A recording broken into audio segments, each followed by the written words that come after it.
Yo, what up, guys? It's Jacques Slade here for Outside the Box podcast. It is the best thing since sliced bread or since Michael Jordan was in the NBA, somewhere in between those two.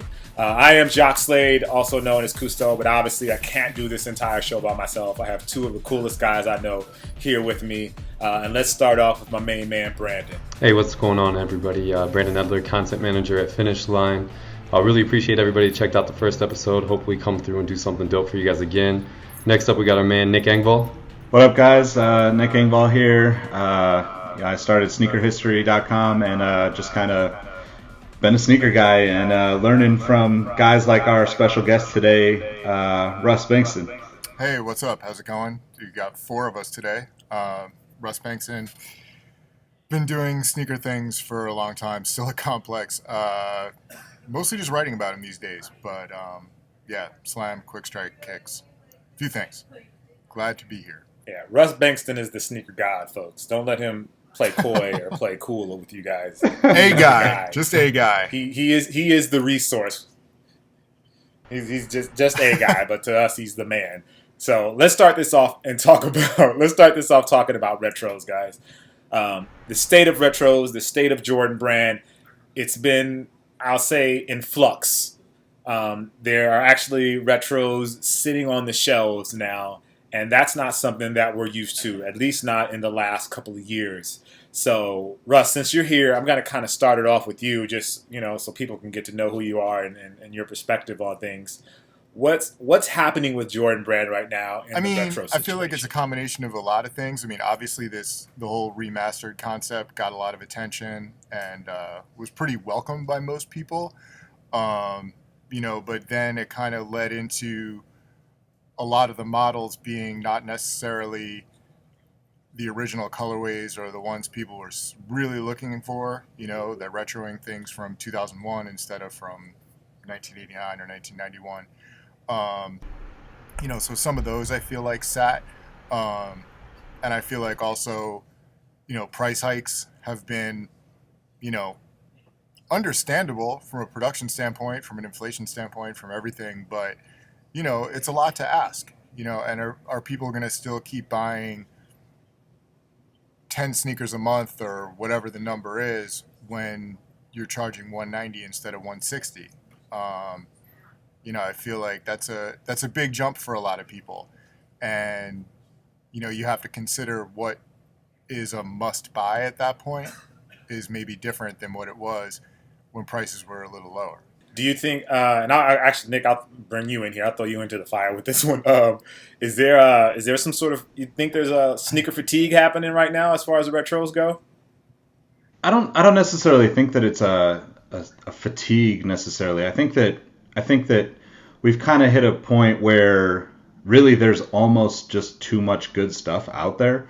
Like the last few years, retro, Jordan brand retros has dominated as far as sales go.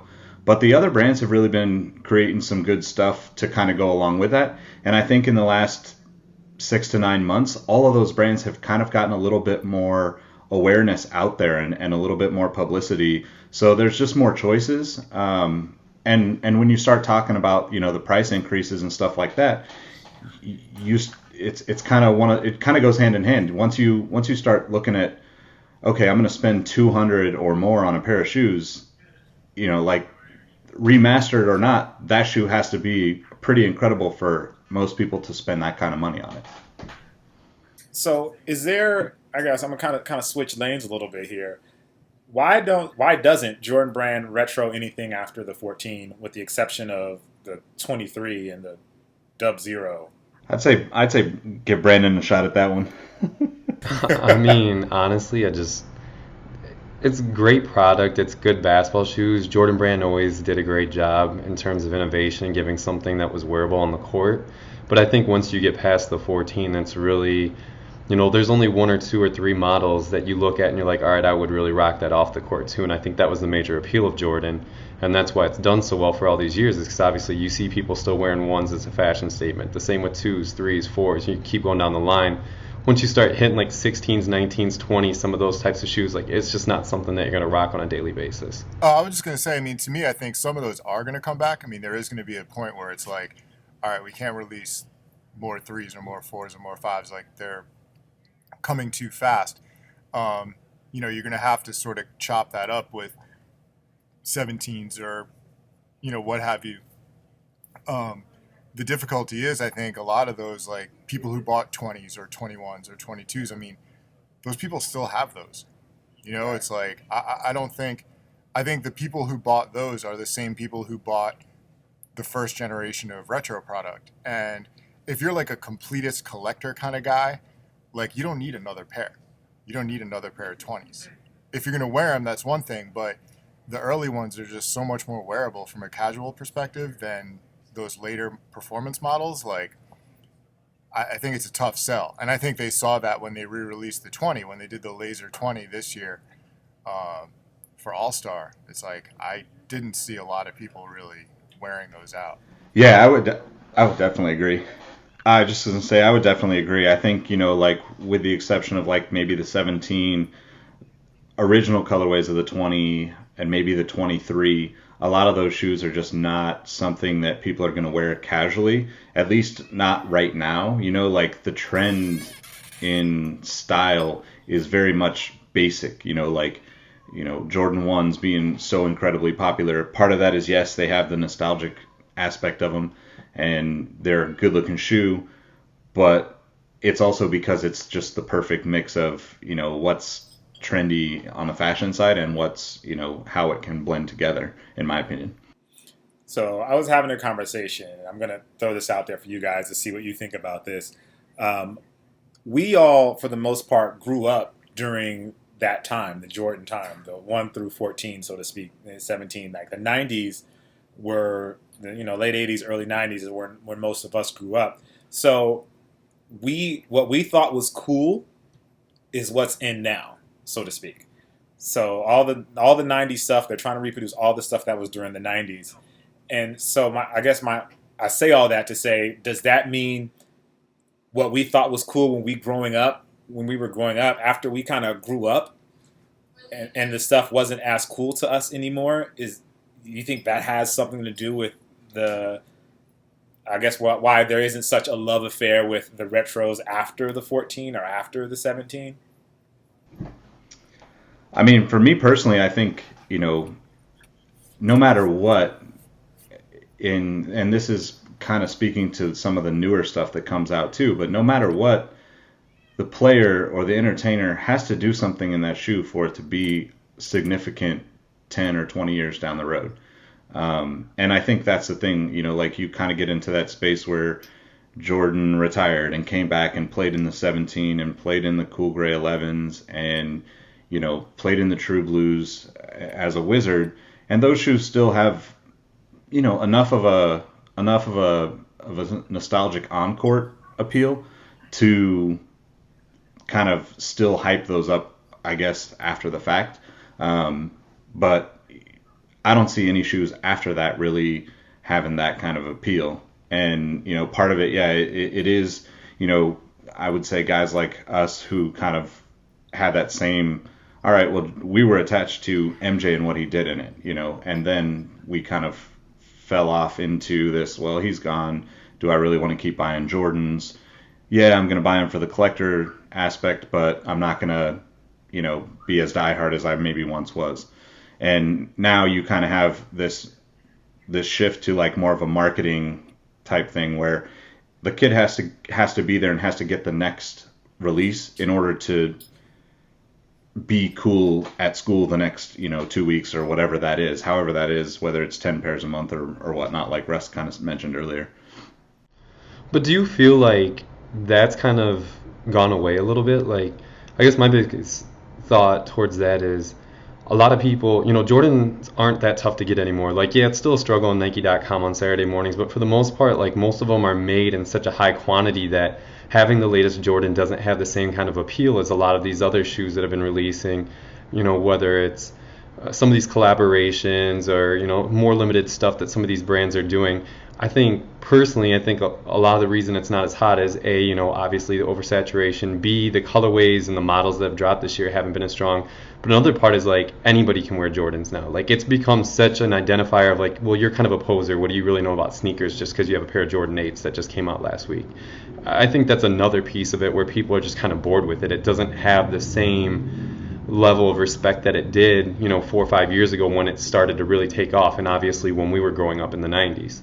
I mean, I feel like in that sense too, it's all so fragmented now.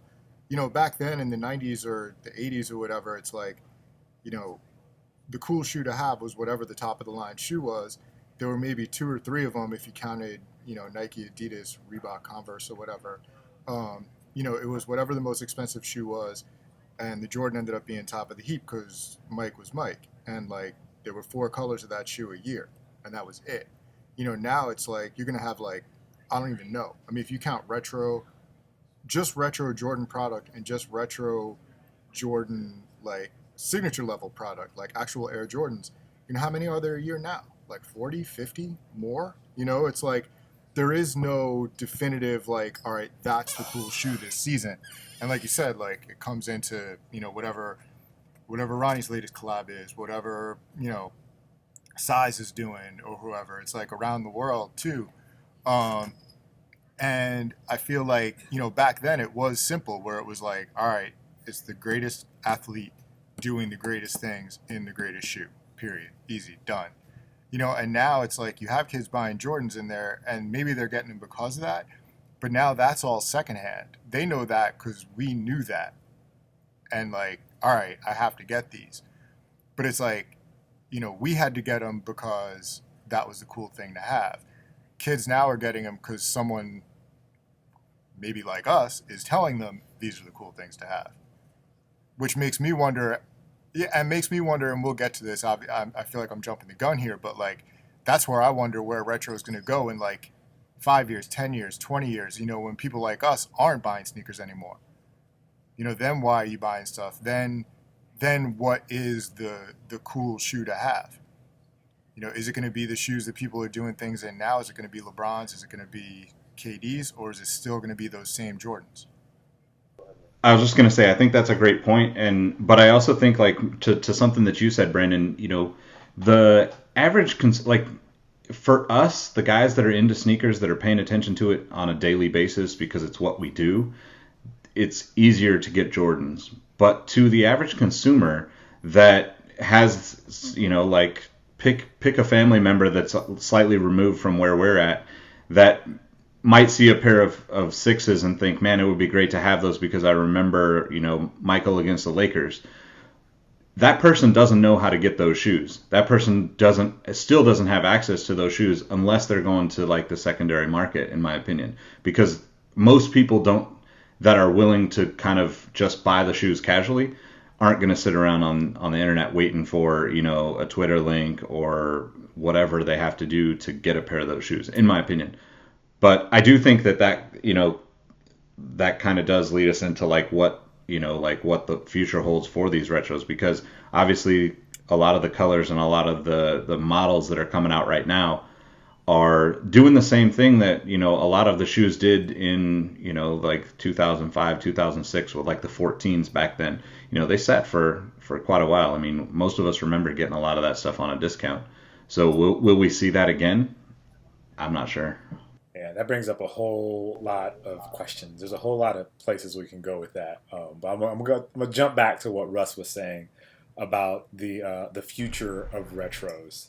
I think one of the big things right now is that back in our day, I got real old just saying that term, but there was really just Michael. I mean, there were other big stars. It was like Barkley, and there was David Robinson, and Big Dog, and all these guys, but none of them were on Michael's level as far as product. But today, they have, like the kids today, they have Michael, but then they have Kobe, they have KD, they have LeBron, and to an extent they have Derrick Rose. They have these guys that companies are using the Jordan blueprint for how they're marketing them to the kids these days. So I guess in respect to retros, I don't see. I guess I don't know rather if Jordan retros will be as big then as Kobe, LeBron, and KD retros will be 10 to 15 years from now. Now that's just my thoughts. I would love to hear what one of you guys think on that. I mean, I'll go first. I'll jump into this if if I Go can. for it. I think it goes back to like those earlier Jordan models. I mean, the 1 through 5 or the 1 through 8 or 1 through 11, what have you. Those still somehow seem purer than some of this stuff, and I think part of it is they weren't competing against themselves.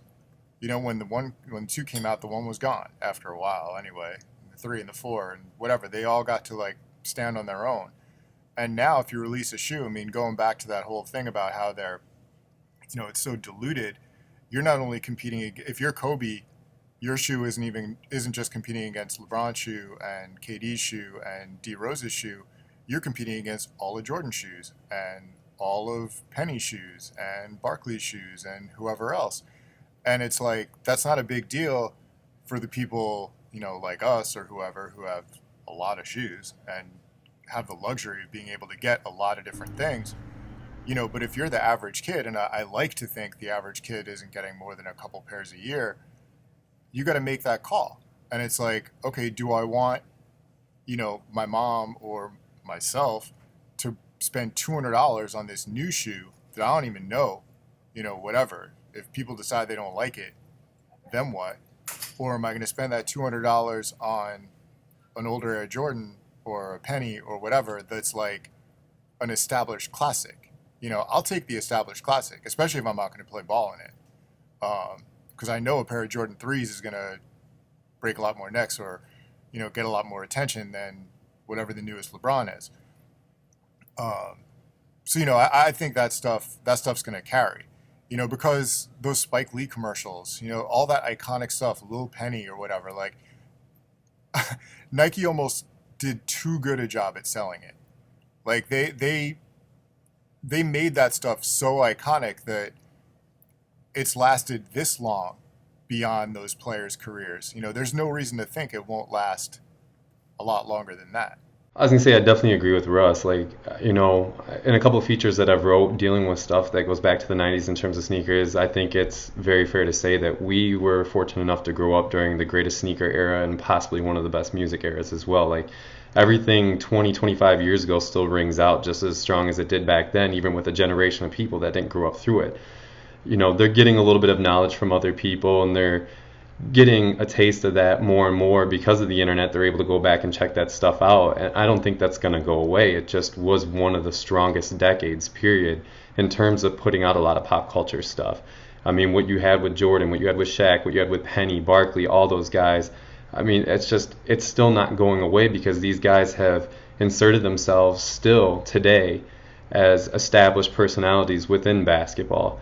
And I just don't see that going away. And I think Russ makes a great point is you have these, iconic sneakers that are always going to do well when you're wearing them out in the streets versus a lot of these new colorways of the KDs, LeBrons, Currys, whatever. Like, it has a very similar feel to, you look back at a South Beach LeBron 8. How many people still wear that shoe? That's how a lot of shoes feel nowadays.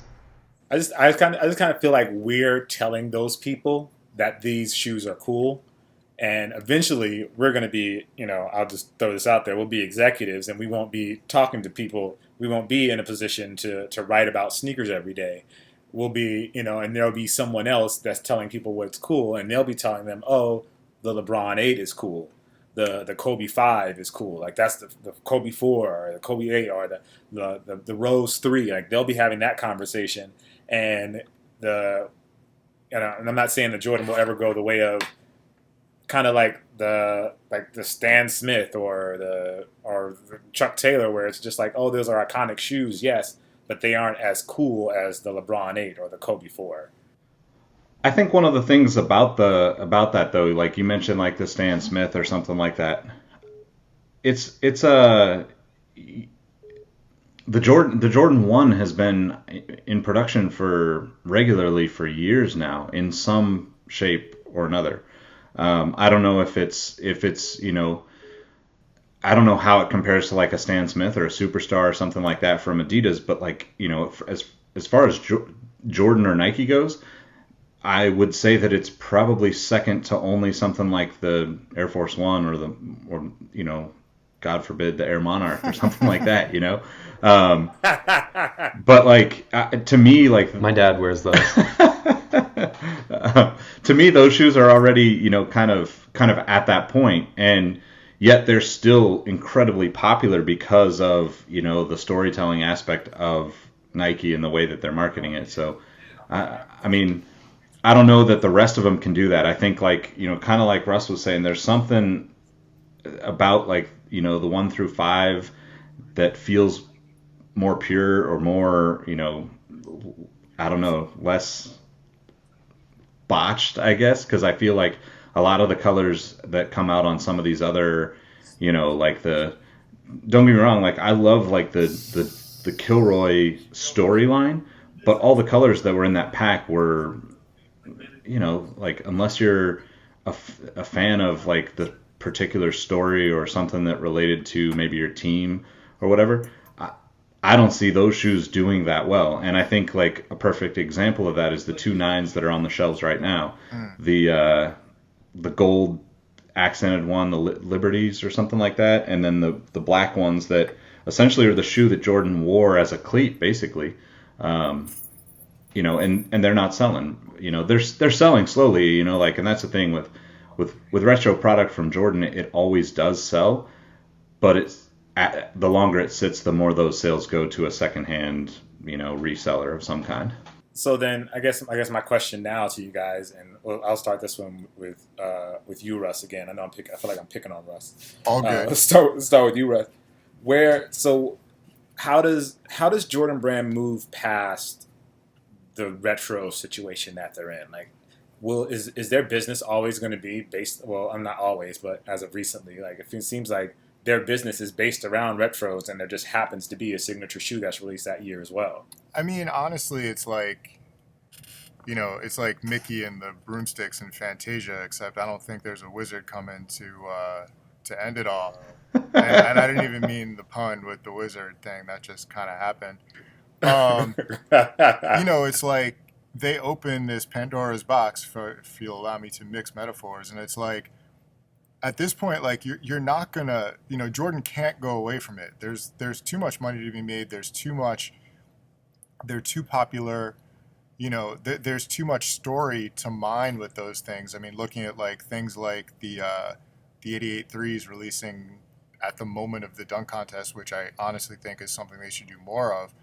Obviously they have tons of heritage to draw on. And to briefly, I thought of this when you mentioned, or Nick mentioned, the Stan Smith. It's like, look how successful that shoe is. And that shoe has almost none of the, it has the backstory, but I mean, it doesn't have the commercials. Stan Smith, the person, has nowhere near the recognition that Michael Jordan does. You can go on YouTube and watch Jordan videos all day long, even going back to his rookie year. Stan Smith is kind of ancient history compared to that. And that shoe is still a staple. I mean, the Jordan 1, like, those videos aren't going away. Those commercials aren't going away. Like, every year just adds, like, another sort of layer of pop culture relevance to that shoe. Like, it's going to be around long after us, unfortunately, unless we all get frozen or something. And those shoes are just more wearable. I mean, that's always what I come back to as far as with comparing a Jordan to a LeBron or a Kobe or anything else. I mean, I know like fall rolls around like now. I mean, it's doing that in New York. I don't know about for you guys, but, I put a pair of jeans on with a pair of Jordan 1s and it's like, all right, I'm good. I put a pair of jeans on with a pair of current basketball shoes like LeBron's or something. And I feel like, what am I doing? Like, I should be wearing these with shorts. I should be on a court with these, not in the street. I'm much more likely to go back to an older pair.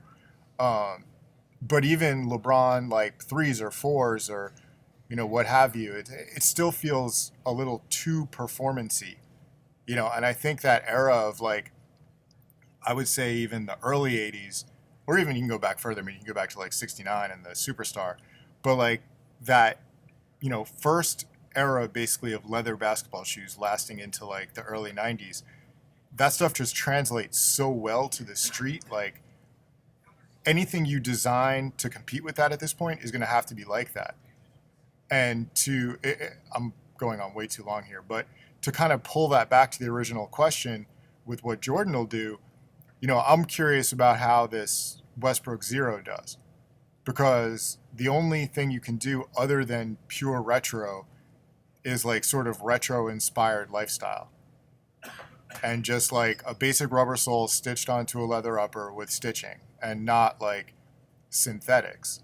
Because the synthetic woven stuff, I mean, that stuff's great. Don't get me wrong. Like I love Flyknit and Prime Knit and whatever other knit any other company wants to claim. But, that stuff kind of has a time and place.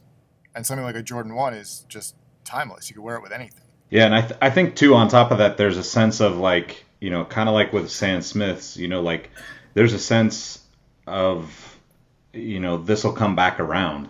And even if you have, Chicago ones, bread ones, whatever colorway you choose, you can wear them in the wintertime. You can skate in them, you can play in them, you can just live in them. And you kind of just in the back of your mind know that they're probably going to come back around at some point and you'll be able to get another pair if you want to years down the road. Where with like, like say like a LeBron 4 or something like that, or even like with the Westbrook Zero, who knows, like part of it is like, okay, this is cool, but I might not like it. I might not want it, or I might not ever see it again. So maybe there's some sense of like, preservation there with people wearing them. Which honestly, like, it's funny to sort of piggyback on Nick's point there. Like, I think is a reason why Jordan should take like their most popular stuff. I mean, whether it be the Black Cement 3 or the black and red ones or, the Black Cement 4s too. They should actually retro those more often. I think by putting them out like so infrequently, that kind of almost inspires people to hoard them. It's like, oh man, I got to get these and I'm going to keep them on ice until they come back out again. But if they're dropping every year, you're just going to buy them and wear them if you really like them. And if you like them that much, and if you do buy them and you do wear them, you're going to need another pair the next year anyway. Like if you buy them and just stash them, by the time they come back out, it's like, oh, well, I bought 2 pairs last time. But if they're coming back, you're just going to buy that one pair maybe, wear the hell out of them, and when they come around again, you get another pair. I mean, I feel like that's what people do with Stans. It's definitely what people do with Chucks. Yeah. Yep. Yeah, with Chucks and shell toes. I would say that's definitely the feel there. And I will admit I am guilty. Like I wore like when those Blacksmith 3s came out, I wore them like crazy. But the further I get away from that release, the less I wear them because I'm like, all right, like I want to beat them up, but I can't beat them up too bad because I don't know when these are coming back. Right. I mean, I say if I knew white, black, and red Jordan 1s were coming out every year, I would wear them all the time. And I'd just buy a new pair every year. Yep. Same here. Yeah, if I'm not mistaken, I think we did a feature about that at Complex like in 2012 where we went through a list of shoes that should just always be in production all the time. And a lot of that was some of those classic retro Jordans and stuff like that because, to you guys' point, if I knew that I was going to be able to get a pair of black and red Jordans whenever I want, I'd probably go through like 6 pairs a year, not even joking. I probably wouldn't wear anything else because that'd be the only thing I'd want to rock and then just keep re-upping the same way skaters do with Vans. Right.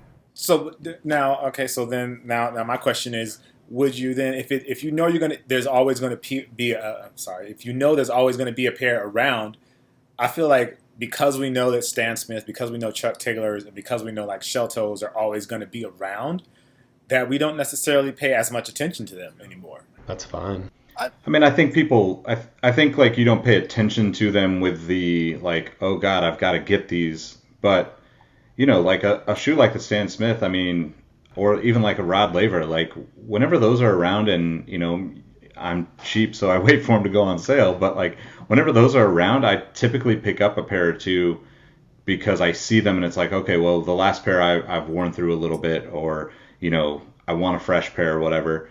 And I don't think it changes the fact that I'm still buying those shoes. I think it's just that I'm happier not having to like line up for them, wait online Saturday mornings for them. I just know that they're going to come back and they're going to be there. And it's kind of like Chucks. I probably own 50 pairs of Chucks in different colors, and like I've never had to wait in line for a pair. But when I see them for $30, it's like, well, I'm going to wear those, so I'll go get a pair.